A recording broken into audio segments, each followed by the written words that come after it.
from each other. The first was like a lion and had the wings of an eagle. I kept looking until its wings were plucked. It was lifted up from the ground and made to stand on 2 feet like a man. A human mind was given to it. And behold, another beast, a second one resembling a bear. And it was raised up on one side, and 3 ribs were in its mouth between its teeth. And thus they said to it, Arise, devour much meat. After this I kept looking, and behold, another one like a leopard, which had on its back 4 wings of a bird. The beast also had 4 heads, and dominion was given to it. After this I kept looking in the night visions, and behold, a 4th beast, dreadful and terrifying and extremely strong, and it had large iron teeth. It devoured and crushed and trampled down the remainder with its feet, and it was different from all the beasts that were before it. And it had 10 horns. And while I was contemplating the horns, behold, another horn, a little one, came up among them, and 3 of the first horns were pulled out by the roots before it. And behold, this horn possessed eyes like the eyes of a man, and a mouth uttering great boasting. I kept looking until thrones were set up, and the Ancient of Days took his seat.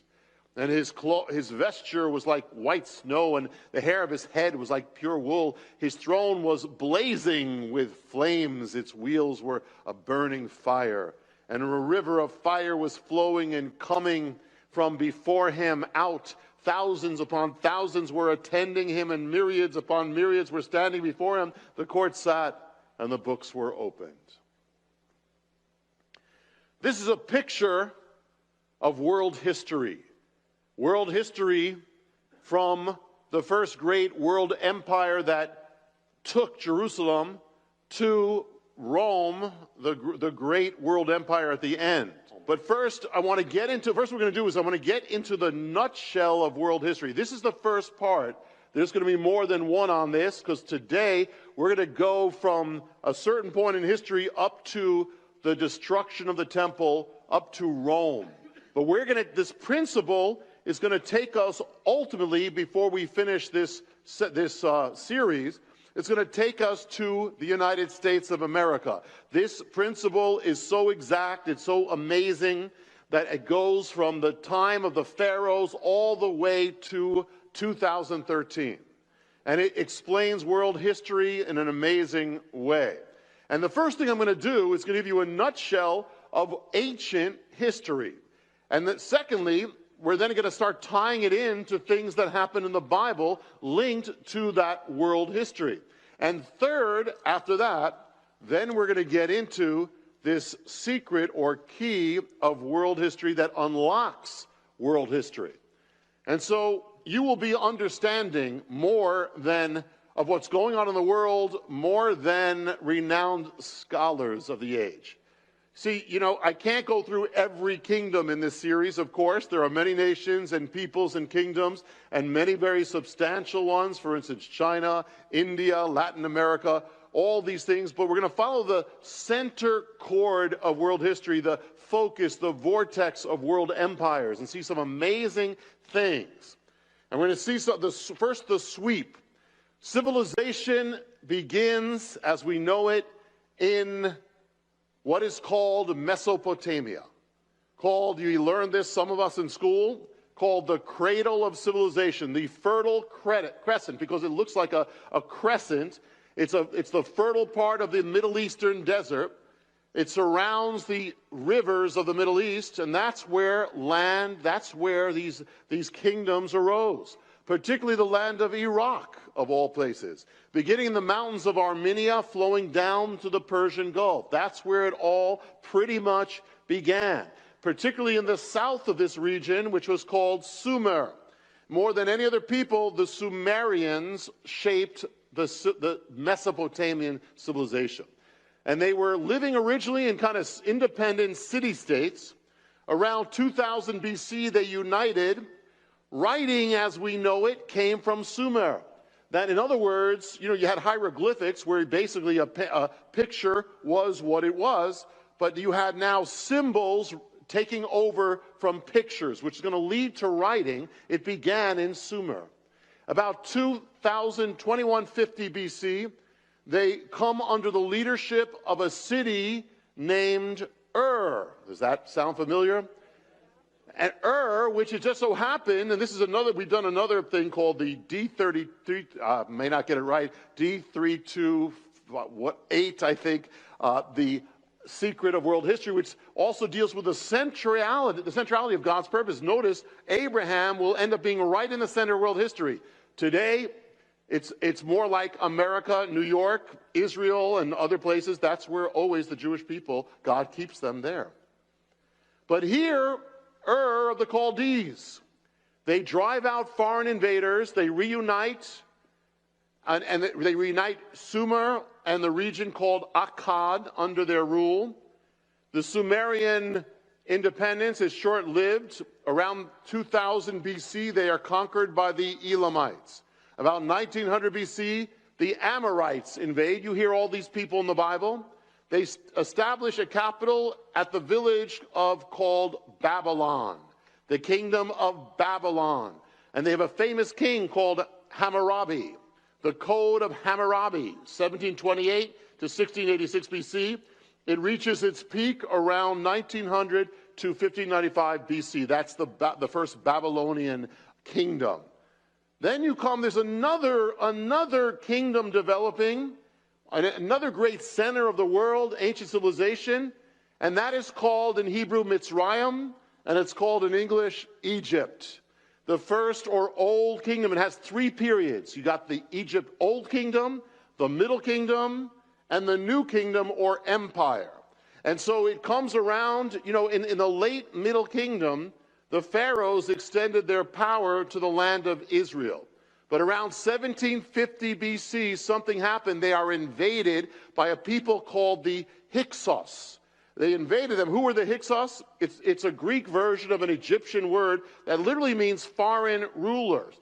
Now, most likely, the Hyksos were actually Semitic people linked to the Jewish people. And they ruled around 1648 to 1540.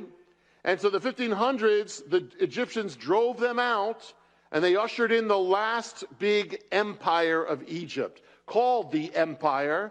It reaches its peak under King or Pharaoh Thutmose III and Ramesses the Great, who you know about. Ramesses built all these things. There's a question about how they linked up with the Exodus. We'll get to that after. And after that big kingdom comes a long decline for Egypt. And by 1200 BC, Egypt is stripped of all its foreign territories, and it becomes pretty much isolated in many ways to the Nile. Egypt would never again be a great world power after that. And around 1200 comes this invasion across the Middle East called the Sea Peoples. And here, these Sea Peoples, some of the Sea Peoples are called the Philistines. They most likely were Greek-based people, and they are sailing, and they're coming by the sea, and they sweep over Egypt. They sweep over this whole region. It's unstable. Egypt deteriorates and continues to deteriorate. Now, another great civilization that arises around the year 1000 BC, around there, is a little kingdom. It really would never have risen up unless there was a big power vacuum. There was a power vacuum. So for a little brief moment, this kingdom rises up in the center of world history, or as even the peak in some ways, and that's called the little kingdom of Israel. And here it is. It's ruled by first a king named Shaul, or Saul, of course, and then David. I mean, it shows you how much there was this big power vacuum when a little shepherd boy could become just about the most powerful man in the world. After the death of Solomon, it splits into two. On the top are the northern 10 tribes. On the south are the southern 2 tribes. Then comes the next great empire, world empire. That's the empire of Ashur, or the Assyrians. The Assyrians are another Semitic people. They move into the Mesopotamian Valley, and they were a huge war machine. They were known for sadistic cruelty. They made them the most feared people, the most hated people of the ancient world. Enemy soldiers were skinned alive, impaled on stakes, or severely mutilated. So were citizens, and entire citizens were slaughtered. Or they would mutilate them and put them in cages and bring them to the walls of the city that they were going to attack, and the city would just surrender to them rather than fall into the hands of the Assyrians. Around 883 BC, Ashur-nasir-pal rises in Assyria, and it begins a western conquest. It's as if it was drawn to Israel. All these great powers in some ways are drawn to Israel. It will become the major power of the world around this time. Assyrian Empire reaches its peak under the king named Sargon in 722, and then Sennacherib in 705, and Esarhaddon and Ashurbanipal. You see all these names in the Bible. They conquered much of the known world back then.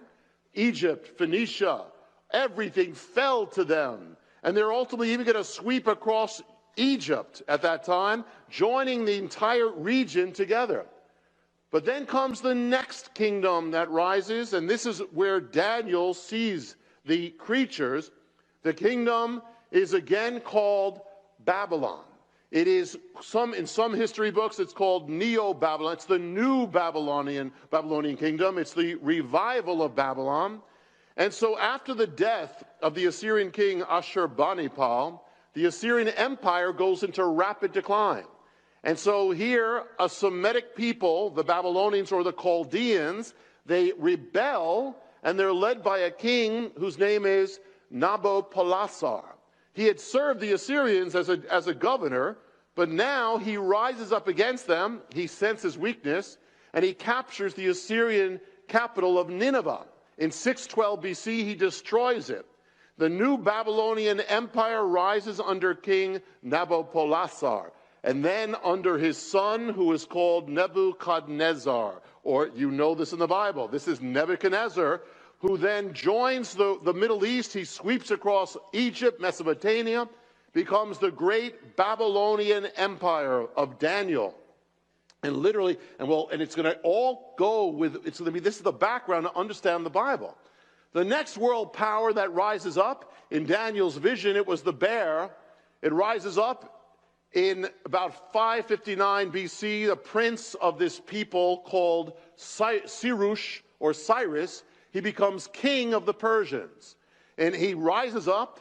Cyrus overthrows the Babylonians about 539 BC, conquers Babylon. Persia, now the great Persian Empire, dominates the ancient world. It's the largest empire ever known, from the Nile to India. When you read about Purim, you read about that at the very beginning, how big this empire was. At its height, I mean, it conquered all these things. And then under Darius, or Darius, it conquers northern Greece. But as it starts coming in contact with Greece, it starts getting drained. And this new empire starts rising a little in Daniel's vision.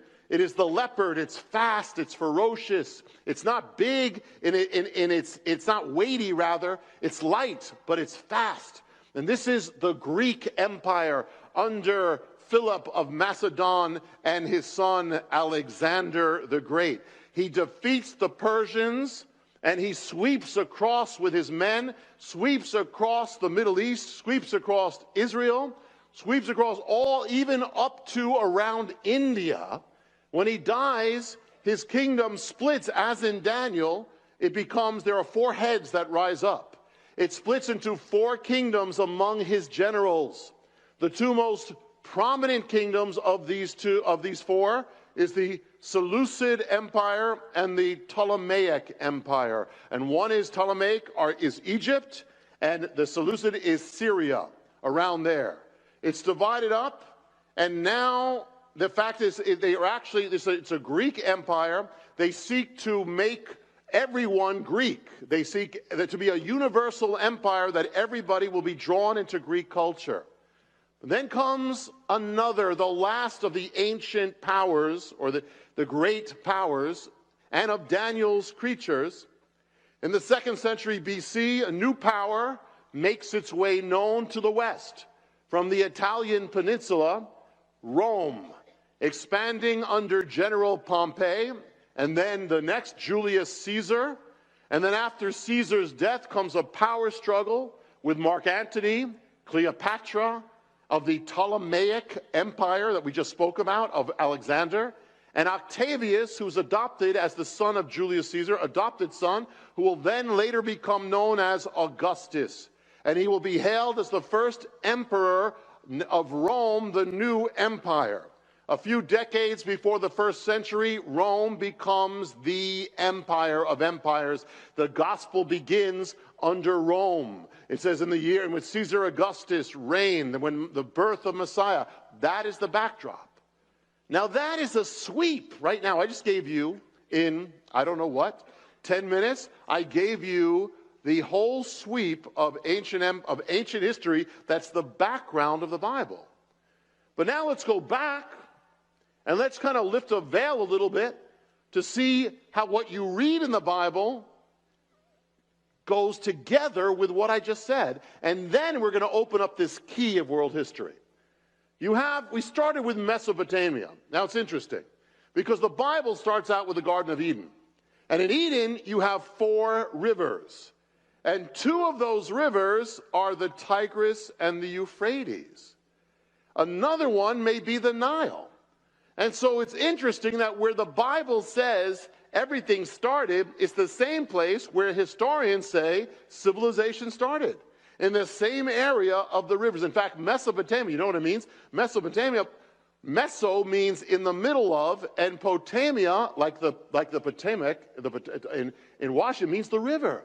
It means in between the rivers. Which rivers? The same rivers that are mentioned in the Garden of Eden. It all happens around there. And then when you look at Egypt, you have this great center, the Egypt, which is by the Nile, the other river. And we said that around a certain time, 1750, these invaders come in, the Hyksos, which is interesting because when you look at the names of these invaders who took over Egypt for a time, their names are Semitic. Like they have names like Baal, or like one name has Yaakov, like Jacob in it. And so it kind of makes sense that they would be more open to the Hebrews, Joseph, when they came in. But once the Egyptians drove them out, it makes sense that arose the pharaohs who did not know Joseph, who now are against the Hebrews, because the Hebrews are seen as similar to these people. So it makes sense that then they would enslave, or they would come against and fear the Israelites. Then you have the invasion of the sea peoples I talked about as Egypt starts falling apart. And this again was linked to the Philistines, David and Goliath, Samson and Delilah. All that is all part of this backdrop, or all backed up by it. Around 1000 BC, as I said, you have Israel just comes out of the vacuum, and it's God's plan. It's amazing. They are ruling, and when David and Solomon are ruling, they are at the height of world power. I mean, it's amazing, from nothing to suddenly this height. And it's interesting because if they had stayed following God, if Israel had followed God, the whole history of the world could have been different. I mean, God is sovereign. We're not getting into that. But the fact is that as they started falling away from God, then their enemies started rising up. So the thing is, if they had stayed under God, there's a chance that God would have kept everybody there, because that's what he did at the beginning. But then he allows Assyria to rise up. And yet you could say that all history centers around God, of course, and all history also centers around God's people and God's plan. As they turned away from God, that's when the, quote, the Gentile world kingdoms began to rise and threaten them. And that's what happened. Assyria is the empire of Nineveh. That's Jonah. That's the whole background of Jonah. So when you can understand Jonah a little bit more, it would be like God calling you to go to Nazi Germany that they could get saved. And so if you're Jewish, you went through that, you might not want to do that. So Jonah did not want to go to Nineveh because of how horrible these people were. But he did. The North Kingdom, that North Kingdom, which is really the backdrop of the Harbinger, the North Kingdom, Hosea had warned them, Amos had warned them, but by 722 BC, the Assyrian Empire sweeps in and judgment finally falls on them through Assyria. The Assyrians are actually we mentioned this, the Assyrians are the fathers of terrorism. Every terrorist comes in some way, is descended spiritually from the Assyrians. they invented terror as we know it. And they come in and they wipe it away, and then you have that's where you begin with the 10 lost tribes. They were taken by Assyria. So you see the whole Bible, this goes right in how in the Bible goes. Here you have the story of King Hezekiah, and when the Assyrians come to him in the south in Judah, and they surround Jerusalem, he instead comes to God and says, God, you have to help us. And what happens is that you can understand how fearful they are with the Assyrians, how awful the Assyrians were, all around all the walls of Jerusalem. And the people know if they get in those walls, they are finished. There's going to be horror and terror. So you can understand more what that was like for Hezekiah. He brings it to God and says, God, help us. And what happens? As he does that, it says, the Bible says, and God sent one angel to help. And that angel struck down thousands and thousands, the entire Assyrian army in one night. And the amazing thing is that if you look in history at a map, the Assyrian Empire went all across, but it didn't get Judah. There's something stopped it from getting Judah. And there's actually, I mentioned this, there's actually in a Greek historian, in Greek history, it's kind of like they got something, they got an echo of this, because they wrote about a time when the Assyrian Empire was outside a city, and suddenly it was struck by a plague. But it matches what the Bible says about Israel. Then you have the rise of Babylon we spoke about. How does that link with the Bible? Well, this is the backdrop of Daniel. This is the backdrop of Jeremiah and Ezekiel, that Babylon is rising up, and Jeremiah rises up, and Jeremiah will warn Judah of the judgment coming through Babylon. And he tells the king of Judah, submit to Babylon. But all the false prophets are saying, no, no, no, God's going to bless you, prosperity, don't worry about it. And they are all false. The people will reject Jeremiah, but the king will be taken captive to Babylon and blinded, and his sons will be killed.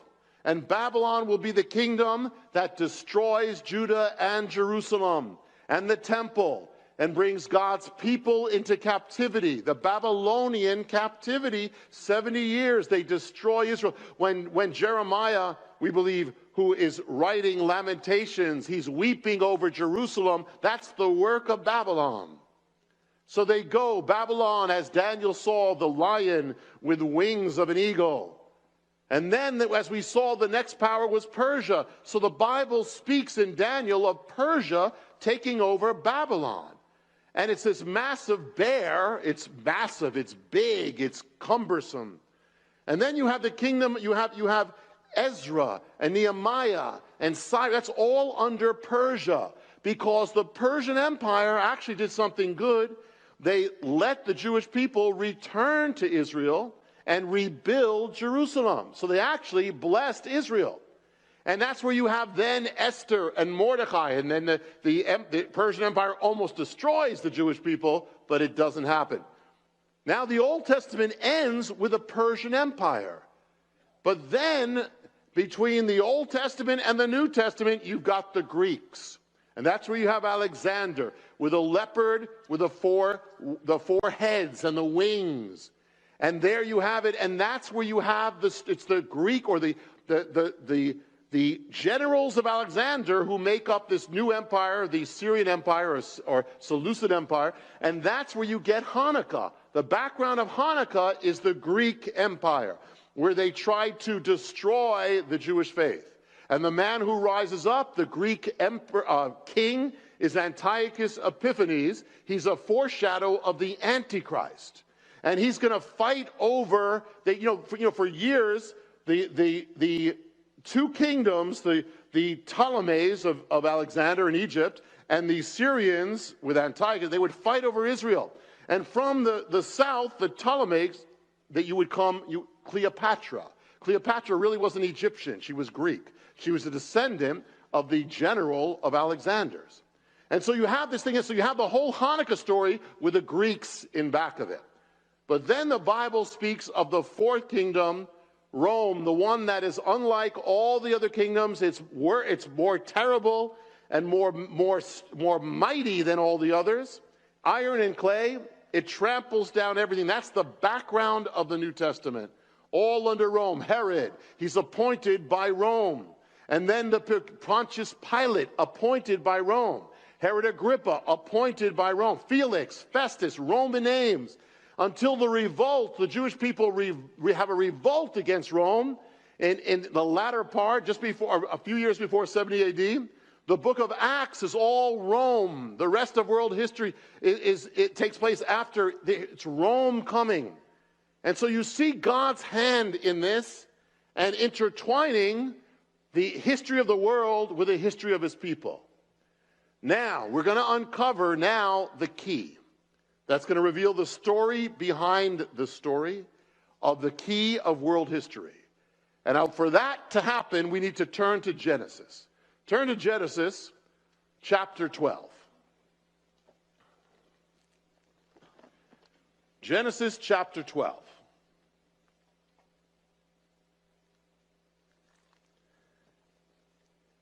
And we're going to look at something, we're going to begin something now that's going to go, ultimately, we will see what's happening in the world right now is exactly tied into what was happening then.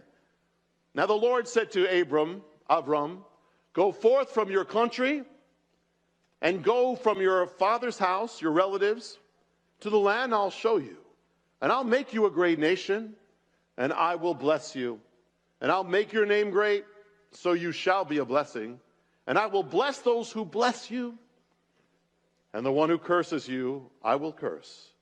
And in you, all the families of the earth shall be blessed. So God takes a man in Babylonia, in Sumer, in Ur of the Chaldeans, and he tells him, I'm going to make you a great nation, and whoever blesses you will be blessed, and whoever curses you will be cursed. Or in other words, the Abrahamic covenant. Now you can take it either in a very small way, in that simply it only means this, I will bless you and I will curse those who curse, or a larger way, that what it's saying is not only that, but whatever you do to the Jewish people or Israel or Abraham's descendants, it will come back to you. It will be reciprocated back. So if you bless, it comes back as blessing. If you curse, it comes back as cursing. This is true for nations and individuals alike. I have never met a person who hated the Jewish people and prospered, was a blessed person. Never. I've never met a person who loved the Jewish people in God and wasn't blessed in some way. So here we're going to see something, the actual history of the world revolving around this secret. This key, secret to the world. Egypt, look at Egypt. It rises to the height of its power. The children of Israel are inside of it when it rises. The Egyptian empire. And then they turn against the Jewish people. They strip them of their status. They strip them of their rights. They make them slaves. Their possessions, everything stripped. The Egyptian empire. So what happens to Egypt? Abrahamic covenant. They strip them. They enslave them. Egypt, from the height of world power, Egypt collapses. It enters a long period of decline. You can almost take it as the Pharaoh is heading to the Red Sea, and the Red Sea sweeps his army. That's the beginning of the end. Egypt enters a long period of decline as Egypt stripped the children of Israel of its possessions and status as a people. One historian writes, Egypt was stripped of all its territories. Egypt was stripped continuously. It went into a long decline until it became a second-rate power, a vestige, a shadow of its former self. The famous poet Shelley wrote a famous poem in 1817 concerning a man called Ozymandias. Ozymandias was referring to Ramses the Great, the Pharaoh, and who was around the time of the Exodus somewhere, the last great Egyptian Pharaoh who built monuments to himself all over. And Shelley wrote this. He said, I met a man from an antique land who said, 2 vast and trunkless legs of stone stand in the desert. Near them on the sand, half sunk, a shattered visage lies, whose frown and wrinkled lip and sneer of cold command tell that its sculptor well those passions read, which yet survive stamped on those lifeless things, the hand that mocked them and the heart that fed. And on the pedestal these words appear, my name is Ozymandias, King of Kings. Look upon my works, ye mighty, and despair. Nothing besides remains round the decay of that colossal wreck. Boundless and bare, the lone and level sand stretched far away. This is taught in English classes throughout the world. But it was about the collapse of Egypt and the fall of man. And when did that fall happen of Egypt? It all happened just around the time of the Exodus. Egypt comes against the God of Israel, comes against the children of Abraham, and the hand of God comes against Egypt. Judgment comes as the children of Israel were stripped and debased. The Egyptian empire is stripped and debased. As the possessions were taken of Israel, the possessions of Egypt are taken. Egypt would be continually debased and spoiled and pillaged and used by other nations, literally become a slave of other nations as they had enslaved Israel. I will bless those who bless you. I will curse those who curse you. The Assyrian Empire, one of the most brutal empires in history. As we said, and the Assyrian policy was when you conquer a land, you take everybody out and mix in everybody so nobody's going to rise up against you. You end their identity. That's what they did with the 10 lost tribes. And so there they do this. The Assyrians, the most ferocious people. They were brutal with Israel. They brutally destroyed the northern kingdom, razed it to the ground, massacred its people, ended their identity. So that Israel, the northern tribes, is a lost thing. 10 lost tribes, nobody knows. So what would that mean according to the Abrahamic covenant of history? As the Assyrians brutally attacked Israel, it would mean that they themselves would be brutally attacked. As they razed Israel to the ground, it would mean that they would be razed to the ground. As they massacred and carried away its people, it would mean they would be massacred and carried away. And as they ended the history of the northern kingdom, it meant that the history of Assyria would be ended. So what happened? In the year 612 BC, a coalition of Babylonians, Medes, and Persians, and others rose up against Assyria. They attacked it with fury.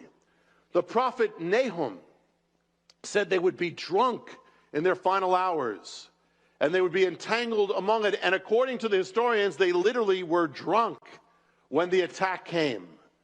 Nahum 3:15, the prophet said that Nineveh would be damaged by fire, as Israel was. The fire will devour you, it says. The sword will cut you down. According to the Encyclopedia Britannica, archaeologists have uncovered Assyria. They found a layer of ash. It was burned to the ground. Nahum says, the Lord has given a command concerning you, Nineveh. You will have no descendants to bear your name. I will destroy your carved image. In other words, there's going to be nothing left. When Nineveh was destroyed in 612 BC, it marked the absolute end of the Assyrian Empire. The city would never rise again. Today, Nineveh is an archaeological ruin in Iraq. Assyria cut off the northern kingdom. God cut off Assyria. Exactly what happened. In Nahum 3, it says, nothing will heal or can heal your wound. Your injury is fatal. And everyone who hears the news about you claps his hands at your fall. For who has not felt your endless cruelty? As Assyria made Israel into a desolation, ruins, so it says that he will make Nineveh a desolation. And now for years, there are many scholars who didn't believe exactly what the Bible said. The reason was there was no trace of Assyria, of the Nineveh, no trace at all. And the reason why there was no trace, they couldn't find any trace of the city. The reason was it was so destroyed that you couldn't even find it. When Alexander passed by the city, he didn't even know the city, that was Nineveh. The only thing that was left is a series of mounds in Iraq. That's it now. Assyria had brutally crushed Israel. Assyria was brutally crushed. Assyria massacred them, brutally massacred. Assyria ended Israel's history, the northern kingdom. They were ended forever and razed to the ground. I will bless those who bless you. I will curse those who curse you. Babylon was not as brutal as Assyria, but they were real brutal anyway. They weren't that nice to begin with. They took over Israel. They absorbed Israel into their empire, had them pay tribute as a subject people. But as Judah rebelled against them, Babylon came in and they destroyed the city of Jerusalem. They destroyed the temple, destroyed the city, destroyed the land. Then they did something else that deeply affected Jewish history. It says they depopulated the city. They took them away. In the book, Jeremiah, we believe, wrote Lamentations. And in Lamentations, you have your Bible, Lamentations 1, he sings his, in a sense, his lament over the city. Verse 1, how lonely sits the city that was once full of people. She has become like a widow who was once great among the nations. He's talking about Jerusalem.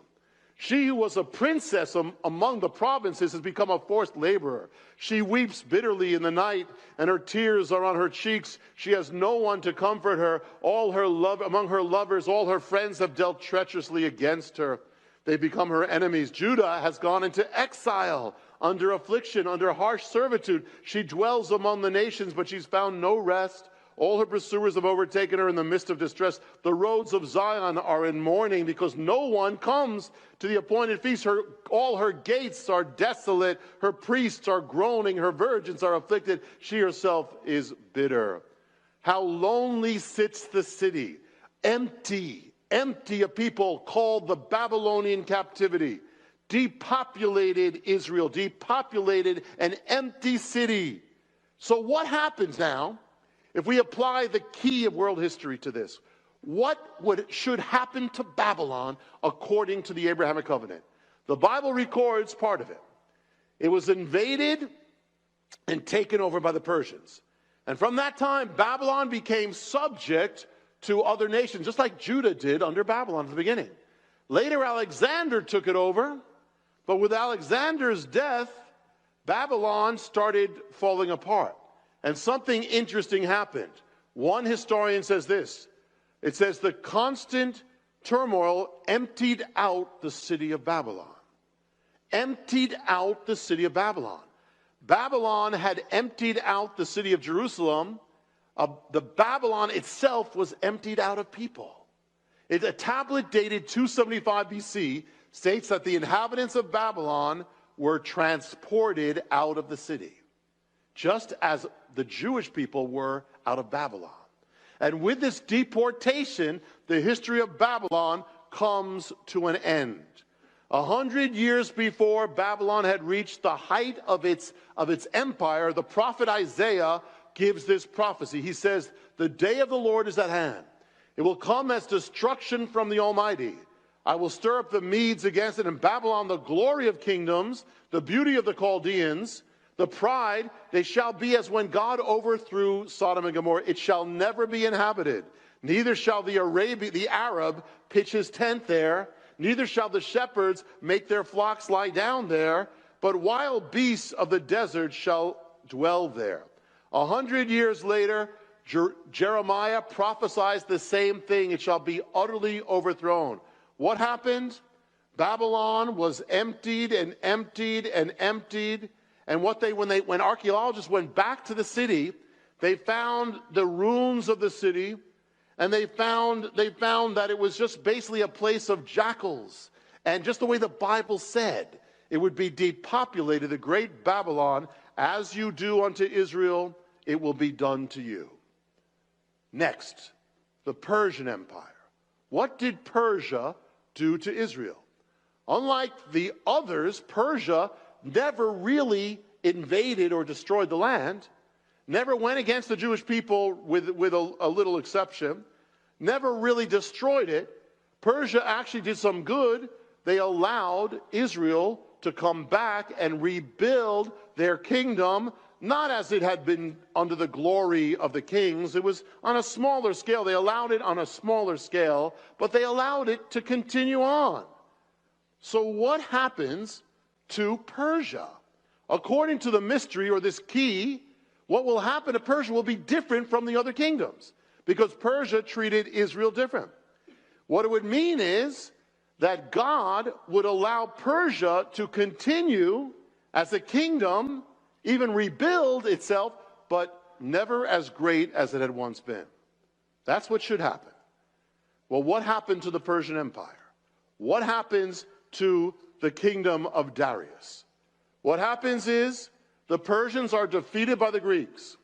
But less than a century after its fall, about 80 years later, just like Israel was in 70 years in captivity, 80 years later, a new Persian empire rises up, called the Parthian Empire. And it was actually the Magi were linked to this. And it was not as great as the original Persian Empire, but just as they had allowed Israel, God had allowed Persia to continue. And then again, then that empire fell, and then another Persian empire came up called the Sassanid Empire. And that was about 226 AD. Then Persia falls again. It's never as great as it was, but as it did to Israel, it's allowed to them. Then comes in the 1500s, comes another Persian empire, the Safavid Empire. And again, one of the really great empires, but nothing compared to its original glory. And then it collapses again. And then in the 1730s, another Persian Empire revival happens, and then it declines again. 1925, another Persian monarchy or kingdom rises up. In 1971, the Persian king has a celebration of 2,500 years of Persian monarchy. He saw himself as the heir of Darius and Cyrus, and he sought to restore the glory of Persia again. In 1976, he replaced the lunar Islamic calendar with a solar calendar that began with the Persian Empire. And these actions and others were viewed as un-Islamic, and he was overthrown. It was the 20th century that took Persia and changed its name to Iran. The king who sought to revive the Persian Empire was the Shah of Iran. Persia, to this day, exists because they allowed Israel to continue. God allowed Persia to continue. Never never as it was, but to this day, Persia or Iran tries to assert its power and tries to revive itself. And in the process, today, it's become an enemy of Israel, which is not good for Iran. It's amazing how accurate this is. And now we go to the Greek Empire. What did the Greek Empire do to the Jewish people? Well, after Alexander, it appeared, a little bit benign, but the ultimate thing the Greek Empire tried to do was a little different. They tried to instead assimilate the people into Greek culture, into Greek religion, into Greek work.